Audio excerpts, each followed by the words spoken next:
The following episode of the Maui Chamber of Commerce's Business Matters was originally broadcast on March 3rd, 2026. Welcome to Business Matters, brought to you by the Maui Chamber of Commerce. And now here's your host, the president of the Maui Chamber of Commerce, Pam Toompop. Good morning, Pam. How are you today? I am excellent, Gary. How are you this morning? I am doing good. I'm just the calm before the storm, I guess, today. Well, yes, and I hope that, again, everybody has been preparing. It doesn't seem to be as bad as the last time, but the last time seemed to get worse and, more accelerated and challenging than we expected. So I'm hoping people are preparing. Just start preparing early. We've talked about being ready when it happens, having a kit and those kinds of things. But even if you're not there yet, this is that time to remember and get some things set, get some things ready, and maybe it's a good time to figure out if you didn't get a generator time for this time, maybe now is the day that you say, okay, well, I'm going to look into that. Yes. I'm going to start ordering something or doing some shopping on that because this isn't going to be the last time. And so it's still time to get ready. But, yeah, I will be again traveling later this week during the storm. And last time I got stuck in Honolulu. So I'm counting on it's not going to be as bad as the last one and that I'll be able to get home this time. We just get a little bit of rain would be nice. Rain is always good, but maybe nice steady rain for a couple of days, not flash floods. I agree. Let's pray for that because, I know a lot of places are still saturated and we need the rain and we want the rain and the water. And again, this is also a time we've been doing this at our house. We've been putting out some buckets and barrels just to capture that rainwater, too. So there you go. That's a good idea. Also look at ways to be sustainable and capture water for our gardens because up country, prior to these rains, we had dry spells and we were on water rations a while back. So it's a good time to think of other ways to be sustainable and things you can do. I know. Yeah. I've been wanting to put gutters on my roof for the longest time. I just haven't gotten around to it. Yeah. And, I don't think they do it anymore, but once upon a time, the county used to offer, I think it was through environmental management, these huge, big rain barrels that you could, if you had the gutters that could then empty out into the huge rain barrel, they used to give them away. And what a great idea that was. Yeah. So, yeah. Yep, well, we'll all prepare. I know that we've made sure our gutters and things are all cleaned out, and and we've had some roof repairs on our house lately so that we were prepared in time for the storm. Thankfully, it just got done just before the last one. So anyway, but get ready, folks, and in areas where the water rises, sandbags help, and, start thinking of simple things that you can do in time, and just build your kit over time. Yeah. Well, thank you, Gary, for that, and thank you for all you do for our show. You are always a treasure, and we love you dearly and appreciate you all the time. And we are going to get into it again today with, these Young Brothers bills that provide an automatic rate increase. I know we talked about it the last time, and the reason we're talking about it again is three reasons. One, it's just not getting enough attention. Two, people are still very unaware of these bills that will harm all residents. And three, they're moving forward. And so this is a very interesting time. These are the bills I talked to you about last week. That have a new rate structure cycle that have been imposed in these bills with two automatic rate increases up to 5% in years 1 and 2. But the kicker is, that if year 3 was capped, it might be a winning solution to make sure we didn't get big hits every few years. But the problem is it's followed by a full Public Utilities Commission rate hearing in year 3, which means it could be very high, like we've seen every time that it goes before the Public Utilities Commission. And so they just received in 2025, which was effective this January, in 2026, ratepayers saw a 25.75% rate increase. And now they're looking to get automatic rate increases. So there is a Senate bill, and the Senate bill is SB 2694. We've mentioned that number before. And this bill has not been scheduled, though, for a hearing in its final committee. So the Consumer Protection which is Consumer Protection and Commerce, and it must be heard before this Friday to move forward. So in this bill, the Senate Draft 2 version of the bill prohibited any water carrier from receiving a general rate increase from implementing an automatic adjustment mechanism for 2 years following the effective date of the general rate increase, meaning that Young Brothers in this bill could not start a rate increase until 2028, which would start with that 5%. However, we were very concerned that this bill was gutted in the House Transportation Committee and replaced with language which was known as House Draft 1. So every time they make a draft, they have a new draft number. And that prohibited the PUC from allowing, requiring, or approving, or establishing, or implementing any rule, order, decision, or other regulatory action that provides for or results in the cross-subsidization involving a water carrier, meaning subsidies for agriculture would be taken away. Okay, there's a reason we subsidize agriculture. It is a very difficult industry in Hawaii, and it is a critical industry in Hawaii for food subsistence. And our producers have a hard time. Our rate carriers' cost for shipping produce across the islands is high. And so that was a deep concern. And in fact, one lawmaker actually called the Farm Bureau and said that because the chamber was concerned about this bill and because our construction industry was concerned about this bill, that they had to take that subsidy away because it wasn't fair to all concerned. When we heard about this, I called the Hawaii Farm Bureau and said the chamber would never seek to eliminate that ag subsidy that is critical to all of our residents in Hawaii and to our farmers. So it was very disappointing to hear that because we were opposing the bill, we were getting used as rationale for taking away the subsidy. That's really critical, and again, critical to the people of Hawaii and cost in Hawaii. So if this bill dies, we will be happy to see this bill die because we absolutely oppose the House Draft 1 language. So to threaten the ag industry in this way was really harmful, in our opinion. And I was disappointed that somehow our concerns over the broader bill were being used in that way. So it is, I said House bill. It's House Draft 1, which is the House reviewed it and House Draft 1. But it is Senate Bill 2694. And then what happens is when the bills cross over, the first time they cross over, the Senate bills are reviewed by the House, so that's why you have a House draft. And then after crossover, when we have crossover, they go. So when they're introduced, the Senate bills are reviewed by the House. And then at crossover, then they go back, and so to the originating House. So it's a dual mechanism, so both sides of the legislature are reviewing bills. The second bill, so this first bill, may die. This first bill, if it's not heard by this Friday, Senate Bill 2694 may die. If it dies, we'll be happy because that language that talked about taking away the potential for taking away the subsidies for agriculture, we just felt was inappropriate and horrific, and again would lead to greater food insecurity. So that was a huge problem. The House Bill 2386, was scheduled for a hearing in the Ways and Means Committee. They deferred it to tomorrow, so they didn't take a decision on it. But and that has a Senate Draft 1 version of the bill. And in that bill, they gave some power back to the PUC. They put it in the hands of the Public Utilities Commission to some degree by changing the language that said the PUC may instead of shall. So in other words, if they said shall, they would have to establish a water carrier inflationary cost index automatic adjustment mechanism, which is what we're highly concerned by July 1st, 2026, meaning it would potentially, if it was shall, it would be in place July 1st, 2026, which would allow for an automatic rate increase, which, again, they just had that huge rate increase in 2025.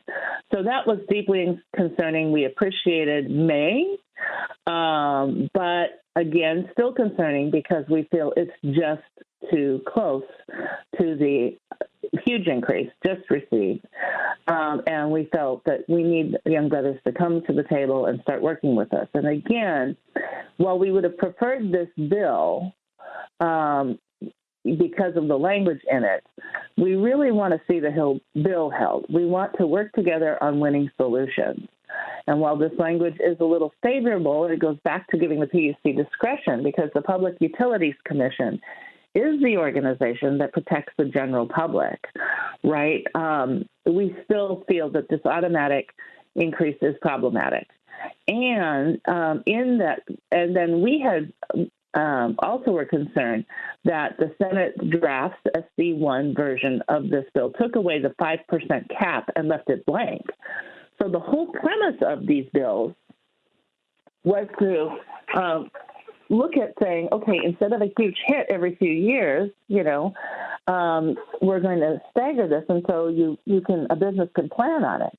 But it doesn't work it doesn't work if you take the cap off. That means it's a free-for-all, so that's a problem. And then there's a chance that, again, you could get capped at 5%. It's up to 5%, but 5% cap in year one and year two. But then it could be extraordinarily higher when they go before a full rate case before the PUC, and it may end up higher than what we've seen before. There's no guarantee that it won't. So still, huge issues with this bill. So we're looking right now that House Bill 2386 will likely move forward by the Senate Ways and Means Committee. We won't know till tomorrow because they deferred it. And so that's a challenge. And then if it moves forward, then it'll go to conference committee. And so then both conference committee, the House will look at the Senate draft and decide if they agree with the Senate's changes or disagree. Anyway, then they'll go into chambers and continue the discussion. And conferees will be named. It's not like a full committee. Again, they have what they call conferees. They pick people from both the House and the Senate to sit in what we call conference committee to sort of hash out what happens to the bill. And bills can still die there, or they can be modified. So it's been a little interesting because there's some things that we've been working on. In the beginning, we had some people say that this was really a two-organization issue. The Hawaii Food Industry Association, with the head of that association being a woman named Roseann Frietas, who is part of an alliance that we work with, and actually she was the one. This was a sleeper bill. And I will tell you that a lot of people have been thanking the chamber because I've done some very public testimony that has been recognized. And people said, well, thank you so much for your advocacy. But I always say, well, to be honest with you, it was Roseann Frietas of the Hawaii Food Industry Association that made us aware of this bill that was kind of flying under the radar. And so from the time we well understood it and understood the impact to all of Hawaii, our members certainly, and we have members who are very concerned about this, but all of Hawaii, and I'll explain that a little bit more in a moment, we jumped in. And so people then started saying, well, it's really, it's HFIA with Lauren, and now it's Pam Tumpop with the Maui Chamber of Commerce. This is a two-industry issue. But the problem was that this bill isn't getting any attention. It still hasn't, although we're working on that, and I'll talk about it in a minute. So as we've been educating on this, what started with, and it's not Lauren and Pam, by the way, because each of us represent our membership, right? Each of us represent hundreds of businesses that represent thousands of employees just with our two memberships. So, it's interesting how it's getting couched, but we understand why they're trying to use that tactic. But so it started with two. It started with her. She educated me. We looked into it from the Maui Chamber of Commerce, and we realized the broader impact. And then 2 became 4, and then 4 became 7. And now we have 11 groups who have united, okay? And again, not 11 individuals, 11 groups representing hundreds of businesses and thousands of employees, recognizing the broader negative impact to Hawaii's community, with another Young Brothers rate increase so quickly after the 25.75 rate increase effective this January. So I want to tell you about these 11 groups.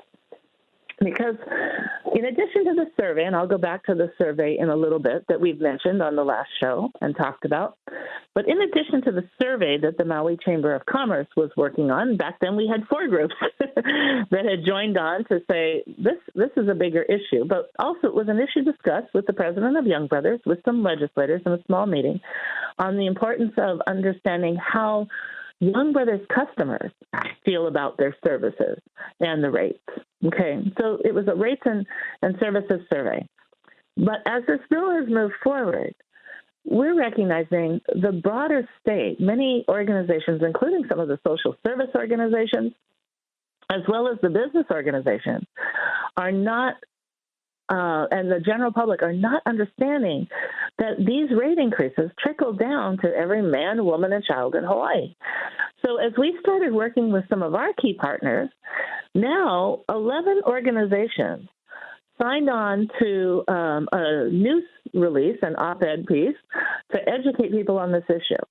So Hawaii Food Industry Association, who was the leader that got me involved, I have to say, to a discussion that I heard her talk about, and I immediately said, wait a minute, that's going to impact all our members as well. So we're jumping in. So that was Hawaii Food Industry Association. Now we've got the Hawaii Island Chamber of Commerce. We've got the Hawaii Island Economic Development Board. We've got the Hawaii Leeward Planning Conference. We have the Hawaii Restaurant Association. We have the Japanese Chamber of Commerce and Industry of Hawaii.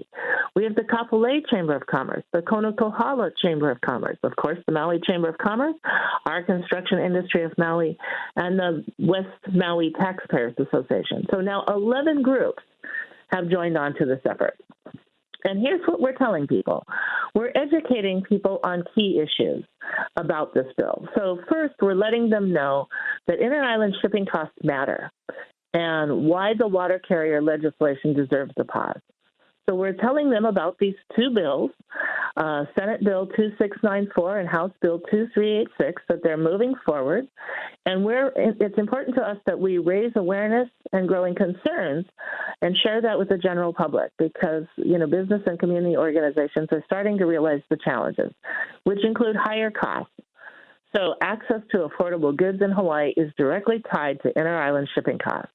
When shipping rates rise, the cost of food, housing, materials, and everyday necessities, especially we're talking about preparing for storms again, increases across the islands, placing an additional strain on families and businesses. So again, there was a 25.75% rate increase in November 2025 that was implemented this January. And as a result, businesses and residents are already adjusting to this substantial increase while already managing one of the highest costs of living in the nation. In terms of the regulatory process, the PUC, when approving that rate increase for Young Brothers in 2025, denied the request for what we call a water carrier inflationary cost index, known as the WICI, as you've heard me say, which would allow for automatic annual rate adjustments. The PUC also imposed, and this is not well known because there's a report that is not out yet, and there were mandates that they were supposed to follow. The PUC is still reviewing their reports, and those were delayed, and then the PUC has also been working on it, and it's been delayed in getting the annual report, the report from that rate increase. But the PUC also imposed strict oversight conditions and prohibited additional rate increases for at least 2 years. Okay, that would be 2 years from January 1st, 2026. So now they've gone the legislative route to try and get this moving. And we are concerned that the legislation could enable automatic rate adjustments as early as July 1st, 2026. Okay, so, now we're talking, something very rapid and that we're already looking at another rate increase, which typically they've been large, but over several years. So it could happen within the same year. And, within July 1st, 2026, within the same year as we already took a substantial rate increase. Additionally, the PUC determined that such a mechanism was not appropriate at this time. We believe it's essential to respect the regulatory process and allow businesses and consumers the 2-year pause as promised. Remember, the PUC is our protectionary mechanism. So as I mentioned on these bills, uncertainty right now still exists. We are requesting a pause. As these bills move through the legislature, amendments are producing various iterations. There are different consequences to those different amendments, and the consequences of the legislation warrant careful analysis. The urgency of these measures is deeply concerning, particularly following the substantial rate increase that took effect January 1, 2026, and there's no need to rush this legislation. We need to come together. We need to have a partnership, and we need to look forward and say, how do we work through this? Because, again, this increases rates statewide for all Hawaii families. It's a huge issue, and it impacts individuals and businesses throughout the entire state. So the letter is signed by the different organizations. It's signed by Mitchell Dodo, president of Japanese Chamber of Commerce and Industry of Hawaii, Jackie Hoover, executive director and COO of Hawaii Island Economic Development Board and president of Hawaii Leeward Planning Conference, Carla Kuhl, executive officer, Hawaii Island Chamber of Commerce, Wendy Laros, president and CEO of Kona Kahala Chamber of Commerce, Cheryl Matsuoka, president and CEO of Hawaii Restaurant Association, Ray Michaels, chairman of the advisory board, Construction Industry of Maui, Rick Navo, West Maui Taxpayers Association, Karen Polk, executive director and CEO, Kapolei Chamber of Commerce, myself, president of the Maui Chamber of Commerce, and Lauren Zerbo, president and executive director, Hawaii Food Industry Association. Okay, this is critical. We need lawmakers to ring in. If you go to the Hawaii State Legislature website, you can Google Hawaii State Legislature. You will find all of the contacts for your lawmakers. We need to ring in across Maui. We need our friends to ring in statewide. It is a huge issue. Okay, and they are moving forward. And so we put this out. This was an op-ed piece that hasn't actually been published yet. I hope it's being published soon. Unfortunately, it went out just before Easter weekend. Lots going on Easter weekend. And, of course, lots going on, again, with more storm news. So we're hoping it comes out soon so the general public better understands this issue and starts reaching out to legislators. And we hope, again, those that are worried about food insecurity and housing insecurity, because as we're talking about materials going up and everything going up, everything that's shipped in going up, and we live in an island state. Young Brothers provides a very valuable service. We all count on them. We don't deny that. Right now they have a monopoly, and there's other issues surrounding that. But the big issues, really, where this started is how can you impose another rate increase after a huge rate increase and then say we're trying to level this out? And then in one bill, taking the cap off of the 5%. I mean, there's a lot of nuances to this, and it is just a very wrong move, especially now. And it's not that YB, Young Brothers, it's not their fault that we have economic challenges, that we've got a high housing crisis, we've got high food insecurity crisis, we've got huge challenges. They didn't cause that, but we need to come together. They need to be, because they are the only inter-island shipping and have a monopoly, we all need to come to the table and come up with workable solutions. And yes, it would be better for businesses if they knew there were going to be incremental increases, but not when it's open-ended and they can have some incremental increases in the meantime when they just had a huge increase that was spanning multiple years, so it was huge. And then now they're slapped with other incremental increases and in 2 years could have another huge increase. No, that's not fair. And it's going to hurt all of Hawaii. People are already reeling with higher costs. And of course, again, and by the way, again, I think I've said before, this doesn't include fuel. Fuel is separate. So there were some lawmakers saying, well, they need this increase because fuel is going up, and that's not their fault. Well, I agree. Fuel costs rising is not their fault, but it's also not part of the rate increase. That's a separate issue that is addressed that also gets passed on to their ratepayers and ultimately to consumers. So that is a separate category because fuel costs can rise and fall. So, and the PUC handles that. So again, we need your help. And we also need your help on the survey. Again, we are hearing that people are afraid to even take a survey. And the survey is anonymous. and we're just trying to get information from businesses that are the ratepayers for Young Brothers. Again, those costs get passed on to the consumers, but we're working with the ratepayers to understand how they feel about these costs. How have their claims gone? Many people have said no point in filing a claim if your goods are damaged on their ships. There's no point in filing a claim because it takes too long or they don't get back to you. It's just more hassle than it's worth.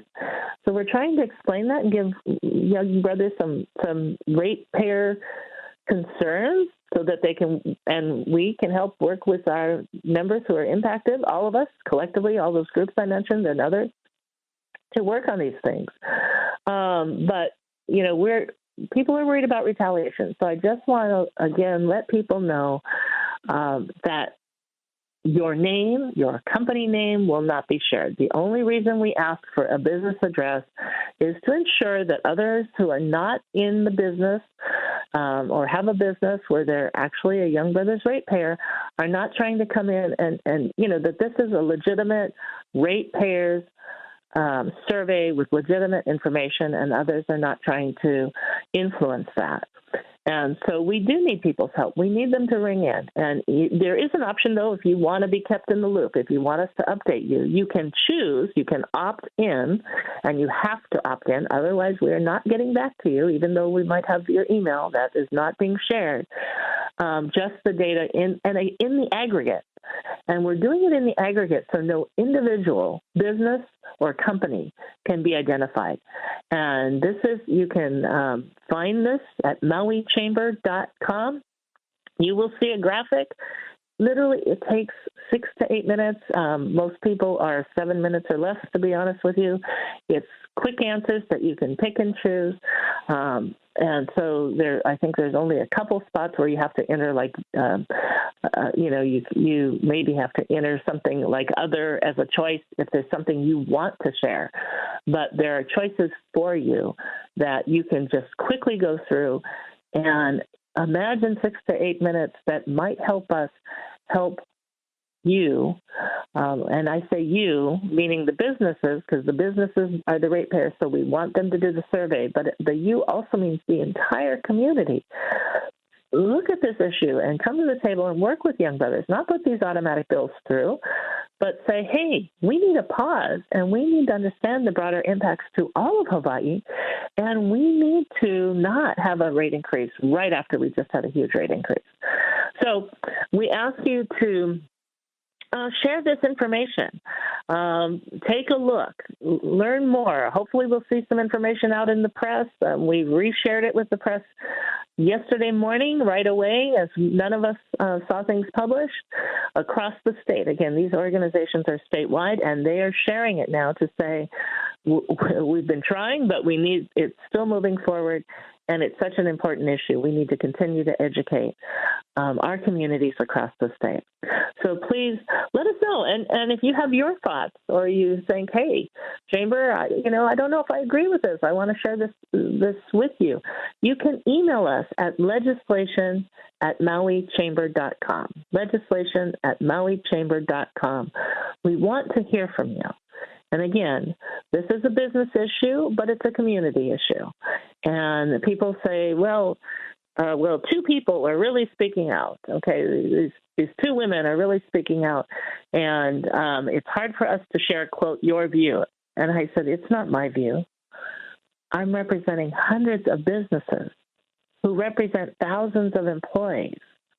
And as the public understands this, they're going to understand the impact of how it impacts them with the pass-through on down to those costs ultimately to every consumer. This impacts us all. This impacts children because the cost of diapers and formula and other things are going to go up, right? We live in an island state, and we just had a huge rate increase. So please join the movement. Educate lawmakers, ask for a pause. Let's try and get Young Brothers to work with all of our impacted communities statewide and work on reasonable solutions, and work on solutions that, yes, the intent was to help businesses so they didn't take these huge hits and then have to pass huge hits on once a time that just shocks our communities and our consumers. And that's a good idea. But these bills don't cap it in year 3 and allow for a full rate increase that has always been historically high, big rate increases. We need solutions, and we all need to work together, and we're offering to work together with Young Brothers. And we're doing a free survey to give them some consumer data to try and work with them and step up and show we're here to help. Let us work with you. So please join us in that effort. Okay, on a very happy note, we have 2 great events coming up shortly with the Maui Chamber of Commerce. First, I want to just share that we have a phenomenal business after hours at Sherry Reeve Gallery and Gifts in Makawao. Many people know Sherry Reeve. She has put art on shirts, and you see many people wearing her art on shirts. Her daughter, Haley Reeve, also now has been an amazing artist and continues to expand her line of art and also art on shirts and different items that they sell. Not only do they sell art, but tons of gift items. And her gallery's in Makawao, and if you don't know, then you definitely want to come to this event because just bright and joyful art.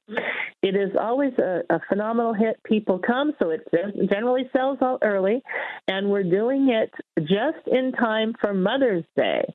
So it is coming up, and just as I realized this, I realized I need to look at something very quickly for you because what I need to look at is the date. And so give me just a second because I have that right here. And it is going to be, I believe, on April 23rd, but let me confirm that. It is April 23rd from 5 to 7 p.m., 3669 Baldwin Avenue in Makawao. It is a great night. Of course, at our business after hours, we have beverages, and which does include drinks. We have all sorts of phenomenal poo-poos and food. It is a great delight. Nobody leaves hungry.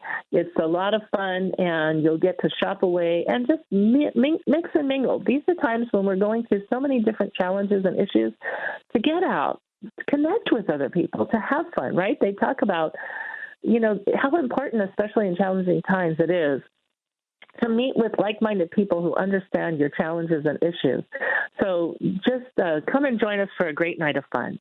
Again, that's April 23rd, 5 to 7 p.m. in Makawao. Now, we have often done our Maui County Small Business Awards over the years with the SBA, the Small Business Administration. But we have a Hawaii economic update that we are combining with the statewide. This is the first time I think any neighbor island is hosting the statewide Small Business Awards. These are the annual Small Business Awards. The Hawaii leader goes to Washington, D.C. to be honored in Washington. One year, Garrett Marrero got to go from Maui Brewing Company and was honored in Washington, D.C. More than a few years back. But we were so proud of him to have a statewide winner for Maui. And now we're going to get to see all the statewide winners and have a fun and enlightening statewide economic update from Paul Brubaker, who, as everybody knows, very informational, but makes economics fun and engaging. And so we are so excited about this. So this is going to be May 8th, 11 a.m. to 2:30 p.m., King Kamehameha Golf Club. You are going to get to learn a lot about all of the, where we're at with our economy, what's going on, things that we should be paying attention to, and things that we can do to prepare, as well as learn from all of these amazing business leaders statewide, why they won the award and what makes them exceptional, and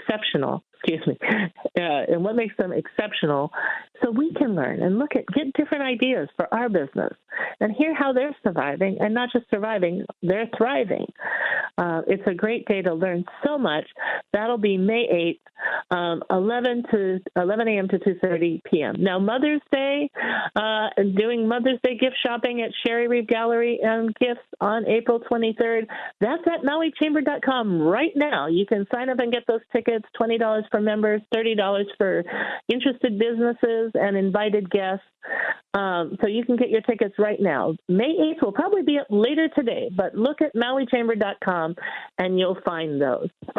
So we're really excited. Hope you'll join us. And now what I'd like to do is have a special guest, and she's a regular to the show, Roseann Frietas. She is the Chief Executive Officer at the Building Industry Association of Hawaii, which is the voice of the construction industry in Hawaii, statewide. She is a great partner to the Maui Chamber of Commerce. She is a recognized leader in her field with over 9 years' experience as an NKBA Voices of the Industry presenter, and over 2 years as a faculty member of the Executive Women International Academy of Leadership program. Her mission, which she does very well, is to promote the interests and values of BIA Hawaii and its members and foster trust, collaboration, and innovation in the building industry. So we are going to welcome Roseann. Roseann, are you on the show? I am, Pam. Good morning. Good morning. So great to have you on with us. You have been doing so many dynamic things. How's the weather over on Oahu today? Well, it looks okay right now, but we all know that this is going to change very rapidly, right? So we're getting prepared again. I can't believe how much rain we're all getting, but it's good for the green, but it's really not good for a lot of our communities. So we got to be prepared for this week. That's true. We definitely do. The last time I think I shared with you, I got stuck there, and I'm heading there again later this week. So, but I don't think we're going to get stuck. So that's the good news. Not expecting that crazy weather. You have been doing a phenomenal program on Maui, and I would love for you to share that and talk about the graduates. Tell everybody about what you've been doing here. So we've been really excited. So we do a pre-apprenticeship construction training program. It's called PACT for short. Of course, we have to give everything an acronym. And It took us a while to get the program to Maui because you and I have been discussing it for quite a while now.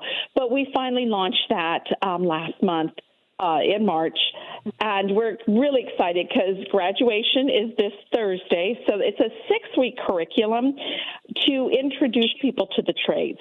So 30% of it is book knowledge, 70% is hands-on. And so they do get certifications. They get an OSHA 30, first aid, CPR, all of those things that really help out on a resume. But what made it really exciting this time, Pam, is that we partnered on this one and collaborated with Homemade Hawaii over at the Kahali near the airport in Kahalui. Yeah. So, and it's really exciting because some of the residents of the Kahali are actually in this program. And so we are really excited. We actually brought in some of our wonderful construction firms, Swinnerton and Arita Polson, to come. And both of those companies actually did resume reviews, interview practicing, and, just going to share their information with the rest of the construction industry, the CIM, that sits under the Maui Chamber. So we've been really, really excited for this partnership. I'm really stoked for their graduation on Thursday. I am so excited about their graduation on Thursday. That is amazing. So you're going to be here, and I'm going to be in Oahu. Exactly. Doggone it. Every time, I missed you last time, too. It's just crazy. There's so much going on the schedule. But what an exciting program. Tell me a little bit, or tell our audience a little bit about what the students are having to say about this great opportunity.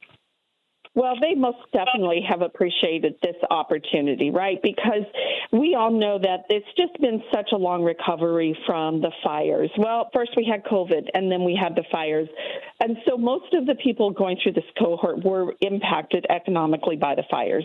One lost their home, everything. Others lost their jobs. And so this is a great way for them to learn a new skill.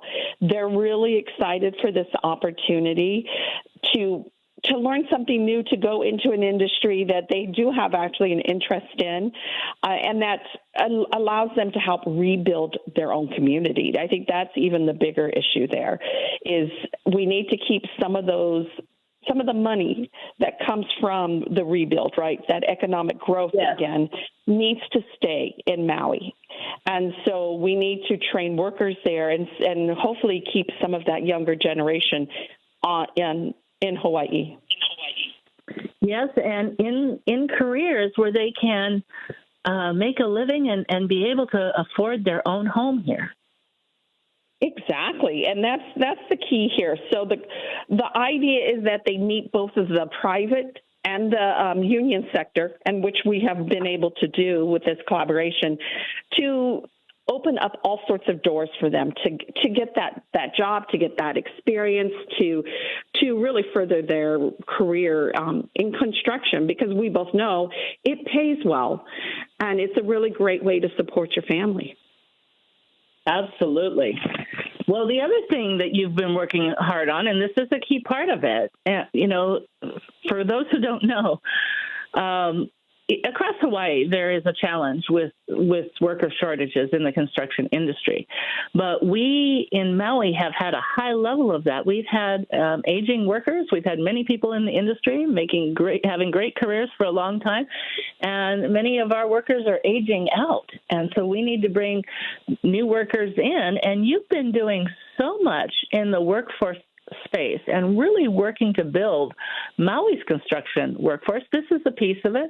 Can you share a little bit about the broader workforce effort that impacts us and others in this arena? So we relaunched our programs in September 2024. As you can imagine, COVID impacted our industry, impacted our educational opportunities. And this is a program you can't really do online. You need to be in person. So we relaunched in September of 2024 over here on Oahu. And since then, we've done 8 cohorts. This will be the one that graduates Thursday will be our 8th cohort. And then next week, we actually start our 9th cohort over here in Waimanalo on Oahu. So where we have changed how we've done things, Pam, is normally we just do it at our location in Waipahu over here on Oahu. But we realized for a lot of our communities, we need to go to them. And so that's what we're doing. And Maui was the first time we've taken it off island. And we're really excited for the success. But of course, we learned lots along the way to help solidify that so that next time we're ready, more prepared, have everything lined up. We learn from everything. And then we're also getting a lot of demand from Hilo right now as well. Yes. Yeah, I can imagine that. Well, and I think you're going to get a lot of demand as people well, first of all, you've got amazing programs that you're doing. And as you mentioned, not only are they getting skill sets, they're getting certifications.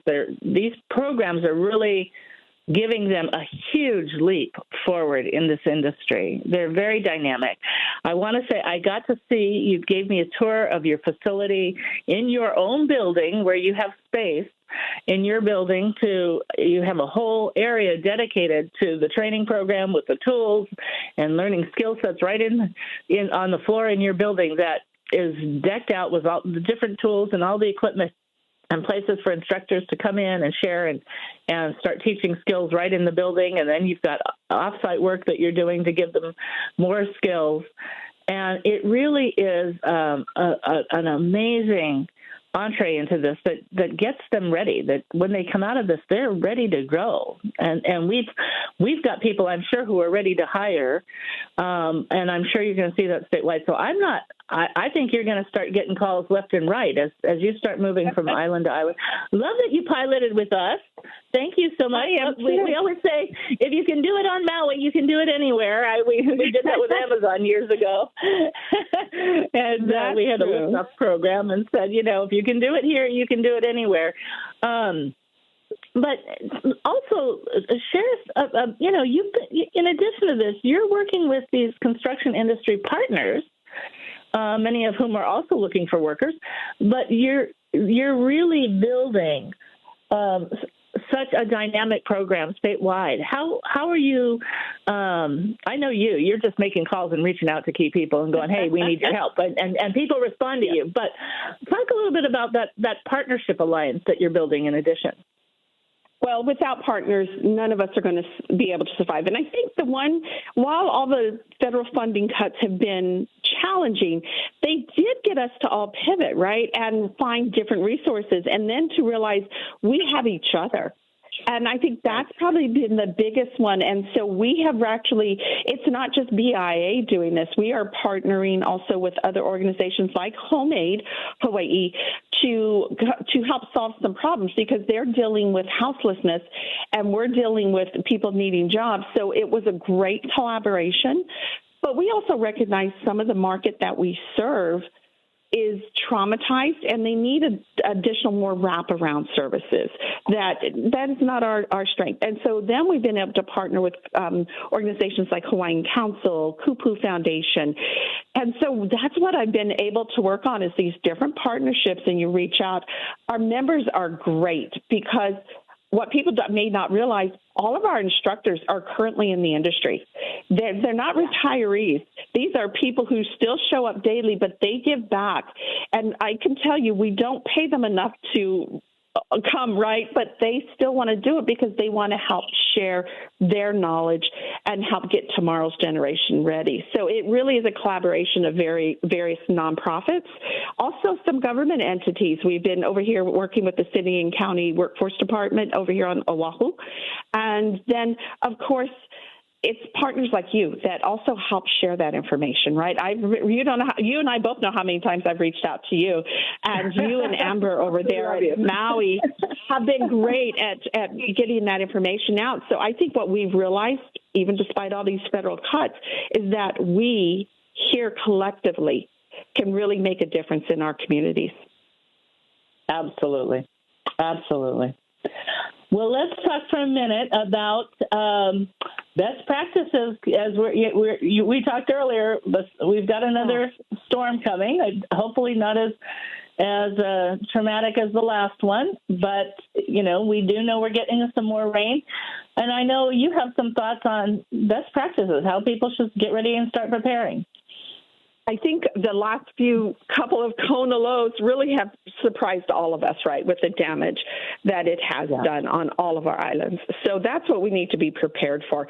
But more important, I don't know about you guys, I lost power in the first one for 27 hours over here on Oahu. And I can tell you that was a tad bit challenging. So having those resources backed up, right? They always tell you, get the water, get the food, flashlights. Flashlights are really important in the middle of the night when you have no power. All of those things we need to be mindful of. A lot of times we always say, make sure your insurance is up to date. But once a storm is projected, the insurance companies aren't going to write policies. That will be something after this storm to really look at your insurance, right? Make sure it's up to date and it covers what it needs to. But also have a plan for the family. Where are you guys going to meet? Should you get separated? And then look at your house. If you're worried about flooding, especially those things that are of value, right? It's not the furniture, it's our photo albums. It's those cherishable things. Get them up so that they don't get damaged during the storm. But get ready, take it serious, because it really has been in the last couple of storms. Yep, that's very true. Well, I will tell you now that I've been sort of a disaster preparedness person for a long time, and one of the things we do is we teach a kit about it being put in a tub, and some people sell them and sell kits or show you how to create a kit in like a backpack, but Red Cross and others have these backpacks, but then people put the backpacks in the bottom.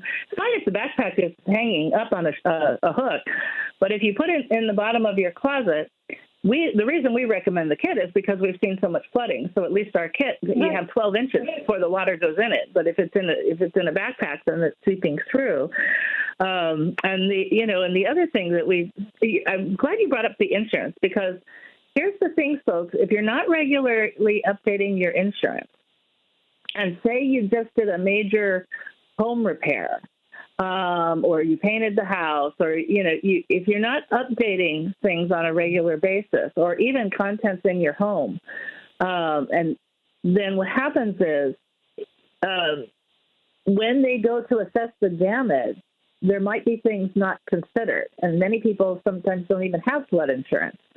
So there's different things we need to look at. So you should be, every year, or, maybe every couple of years. But if you've done something major, you definitely want to relook at your home insurance and talk to your insurance agent to make sure that you're adequately covered. That's an important thing. The backup power, I think I mentioned it the other day, but again, the backup power, especially some of the things that we saw, definitely batteries. We also encourage people to get certain things like a radio that has not only a solar panel, but a hand crank in case, again, it's cloudy and the solar panel doesn't work on it. Some of these items you can buy online for like $29. So, if you got the batteries, great. If you don't have the batteries, you've got a crank. If the solar works, great.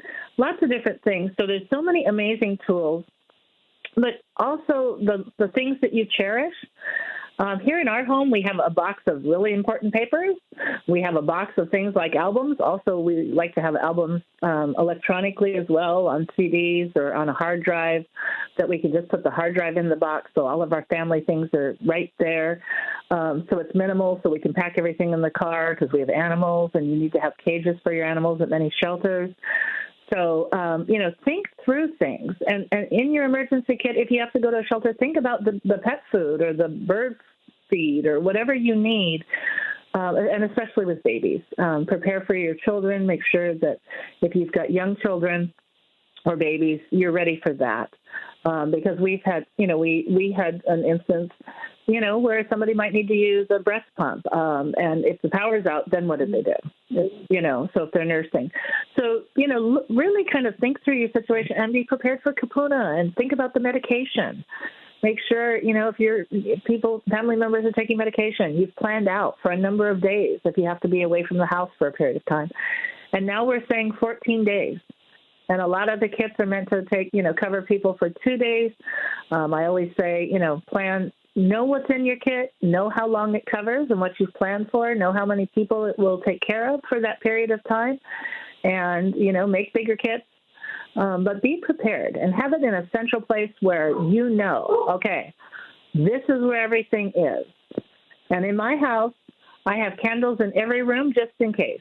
But I have a central place for all of my flashlights. So think through it. Hey, Pam, I got one more tip. You just reminded me. Actually, last week I talked with Revolution over here, and they said during the storm, the one thing people should be aware of is if you do have solar, be aware that obviously when it rains, you don't get a lot of sun. And so it won't be up to recharge. And a lot of times they don't know they don't have power or that the power is not out. That's true. Well, thank you, Roseann, for being on. You're always a treasure. I really appreciate you. And it's been a great discussion today. Everybody gear up for this storm and join us. It's one community. We need your help on these Young Brothers Girls. Reach out, understand the impact, because we're fighting hard to try and keep this level for our entire state and for all of our residents. We appreciate you. Thanks for listening today. Blessings and best wishes, and I hope you'll join us again next Tuesday. Off we go.